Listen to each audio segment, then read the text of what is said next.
அஸ்ஸலாமு அலைக்கும் வரஹ்மத்துல்லாஹி வபரகாத்துஹு. பொருந்திய அல்லாஹ்வின் நல்லடியார்களே, நம்ம சின்ன வயசுல இருந்து குர்ஆன் ஓதிக்கிட்டே இருக்கிறோம். அல்ஹம்துலில்லாஹ். நம்ம என்னைக்காச்சும் யோசிச்சிருக்கிறோமா? நாம் ஓதக்கூடிய இந்த குர்ஆன் சரியாகத்தான் நாம் ஓதுகிறோமா?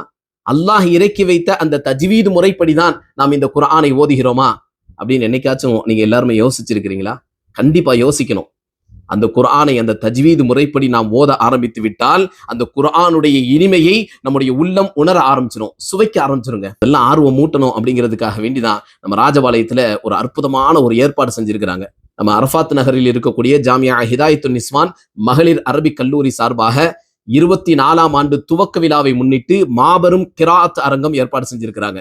வருகின்ற சனிக்கிழமை 13ஆம் தேதி 3 மணி முதல் 6 மணி வரைக்கும் இந்த கிராத் அரங்கம் நடக்கும். அதிலே கிராத் ஓதி சிறப்பிப்பதற்காக வேண்டி தமிழகத்தினுடைய தலை சிறந்த காரி மௌலானா மௌலவி அல் ஹாஃபில் அல் காரி எஸ் அனீஸ் அகமது யூசுஃபி ஹசரத் அவர்கள் கிராத் ஓதுறதுக்காக வேண்டி மட்டுமே வராங்க. எனவே இந்த பாக்கியம் பொருந்திய இந்த சபையில முழுக்க முழுக்க எல்லாருமே கலந்துக்கணும். யாரும் எந்த காரணமும் சொல்லிடக்கூடாது. பாக்கியம் பொருந்திய சபைங்க இது. குர்ஆன் ஓதுறதுக்காக வேண்டிய ஒரு சபை, அல்லாஹ்வினுடைய அருள் இறங்கக்கூடிய அந்த சபை. எல்லாருமே எந்த காரணமும் சொல்லாம முழுக்க முழுக்க இந்த சபையில இந்த மாநாட்டுல கலந்து கொள்ளணும்னு சொல்லி ஆசையோடு நான் கேட்டுக்கொள்றேன். அல்லாஹ் ஜல்ல சுப்ஹானஹு வ தஆலா குர்ஆனை எந்த முறையில இறக்கினானோ அந்த முறைப்படி ஓதுவதற்கு நம் அனைவர்களுக்கும் தௌஃபீக் செய்வானாக.